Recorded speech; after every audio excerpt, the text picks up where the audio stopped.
ದೊಡ್ಡ ಮಟ್ಟದ ಉದ್ಯೋಗ ಮಾಡ್ತಾ ಇದ್ದೀವಿ. ಬೆಂಗಳೂರಿನಲ್ಲಿ ಮಾಡಿದ್ದ ಒಂದು ಉದ್ಯೋಗ ಮೇಳನ, ಮೈಸೂರು ಹುಬ್ಳಿ ಮಾಡ್ತಾ ಇದ್ದೀವಿ. ಆಮೇಲೆ ಗುಲ್ಬರ್ಗ ಡಿವಿಷನಲ್ಲಿ ಉದ್ಯೋಗ ಮೇಳ ಮಾಡ್ತಾ ಇದ್ದೀವಿ. ಆಮೇಲೆ ಮೈಸೂರಿನಲ್ಲೂ ಕೂಡ ಮಾಡ್ತಾ ಇದ್ದೀವಿ, ಮತ್ತು ಹುಬ್ಳಿ ಧಾರವಾಡದಲ್ಲೂ ಕೂಡ ಮಾಡ್ತಾ ಇದ್ದೀವಿ. ಎಲ್ಲ ವಿಭಾಗವಾರು ಮಟ್ಟದಲ್ಲಿ ಉದ್ಯೋಗ ಮೇಳಗಳನ್ನು ಮಾಡ್ತಾ ಇದ್ದೀವಿ. ನಮಗೆ ಉದ್ದೇಶ ಏನು ಅಂತಂದರೆ ನಿರುದ್ಯೋಗದ ಸಮಸ್ಯೆಯನ್ನು ಬಗೆಹರಿಸಬೇಕು ಅಂತ. ನಿರುದ್ಯೋಗಿಗಳಿಗೆ ಉದ್ಯೋಗ ಕೊಡಬೇಕು, ಅದಕ್ಕೋಸ್ಕರ 2 ವರ್ಷದ ಭತ್ಯೆ ಕೊಡ್ತಾ ಇದ್ದೀವಿ. ಗ್ರ್ಯಾಜುಯೇಟ್ಸ್ಗಳಿಗೆ 3,000 ರೂಪಾಯಿ, ಡಿಪ್ಲೊಮಾ ಹೋಲ್ಡರ್ಸ್ಗೆ 1,000 ರೂಪಾಯಿ ಕೊಡ್ತಾ ಇದ್ದೀವಿ. ಸೊ ಅದರ ಪ್ರಯುಕ್ತ ಯುವ ನಿಧಿ ಕಾರ್ಯಕ್ರಮನೂ ಕೂಡ ಜಾರಿ ಮಾಡಿದ್ದೀವಿ.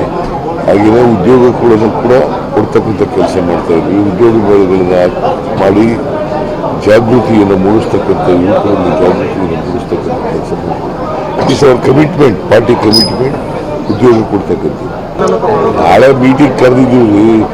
ಅವರು is not a cabinet minister. ಕ್ಯಾಬಿನೆಟ್ನಲ್ಲಿ ನಾಳೆ ಚರ್ಚೆ ಮಾಡ್ತೀವಿ. ಅದಕ್ಕೆ ಎಲ್ಲ ಮಿನಿಸ್ಟರ್ಗಳಿಗೂ ಕೂಡ ನಾಳೆ ಇದೊಂದೇ ಸಬ್ಜೆಕ್ಟ್ ಇಟ್ಕೊಂಡಿದ್ದೀವಿ. ಆ ಜಾತಿ ಗಣತಿ ಎಲ್ಲ ನಿಜ ಹೇಳಬೇಕು ಅಂದರೆ ಸೋಷಿಯೋ ಎಕನಾಮಿಕ್ ಸರ್ವೆ ಅದನ್ನೇ ಇಟ್ಕೊಂಡಿದ್ದೀವಿ. ನಾಳೆ ಚರ್ಚೆ ಮಾಡಿ will take A decision. Karnataka ರಾಜ್ಯ ಹಿಂದುಳಿದ ವರ್ಗಗಳ ಆಯೋಗವು ಸಲ್ಲಿಸಿರ್ತಕ್ಕಂಥ ಸಾಮಾಜಿಕ ಮತ್ತು ಶೈಕ್ಷಣಿಕ ಸಮೀಕ್ಷೆ 2015ರ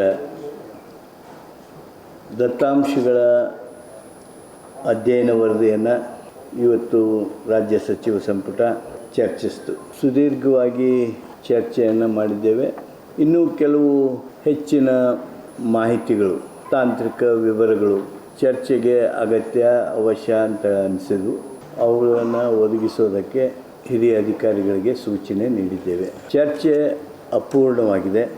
ಅತ್ಯಂತ ಸೌಹಾರ್ದವಾದ ವಾತಾವರಣದ ಚರ್ಚೆಯಲ್ಲಿ ಜನಸಂಖ್ಯೆ, ಹಿಂದುಳುವಿಕೆ ಅಧ್ಯಯನ ಮಾಡ್ತಕ್ಕಂಥ ಸಂದರ್ಭದಲ್ಲಿ ಸಾಮಾಜಿಕ ಶೈಕ್ಷಣಿಕ ಸಮೀಕ್ಷೆಯನ್ನು ಮಾಡುವಂಥ ಸಂದರ್ಭದಲ್ಲಿ ಏನೇನು ಪ್ಯಾರಾಮೀಟರ್ಸ್ ತೆಗೆದುಕೊಂಡಿದ್ದಾರೆ, ಆರ್ಥಿಕ ಸಂದರ್ಭದಲ್ಲಿ ಸಮೀಕ್ಷೆ ಸಂದರ್ಭದಲ್ಲಿ ಏನೇನು ಪ್ಯಾರಾಮೀಟರ್ ತೆಗೆದುಕೊಂಡಿದ್ದಾರೆ, ಆ ಎಲ್ಲ ವಿವರಗಳನ್ನು ಸ್ವಲ್ಪ ಮಟ್ಟಿಗೆ ಚರ್ಚೆ ಮಾಡಲಾಗಿದೆ.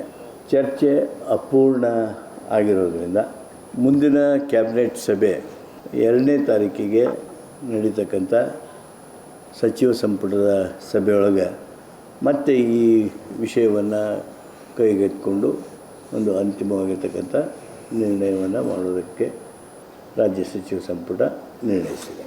ನೋಡಿ, ಸಂಖ್ಯಾಬಲದ ಸಂಬಂಧಿ ಏನು ತಪ್ಪು ಗ್ರಹಿಕೆಗಳು ಹೊರಗೆ ಬೀಳ್ತಾ ಇವೆ, ಅವುಗಳು ಸಂಪೂರ್ಣವಾಗಿ ಸರಿಯಾದ ವಿವರಗಳಂತೂ ಅಲ್ಲವೇ ಅಲ್ಲ. ಅದು ಈಗಾಗಲೇ ಸ್ಪಷ್ಟಪಡಿಸಲಾಗಿದೆ. 94.17% ಜನಸಂಖ್ಯೆಯನ್ನು ನಾವು ಸಮೀಕ್ಷೆ ಮಾಡಿದ್ದೇವೆ. ಈಗ ಸೋರಿಕೆಯಾದ ವರದಿ ಪ್ರಶ್ನೆನೇ ಇಲ್ಲ.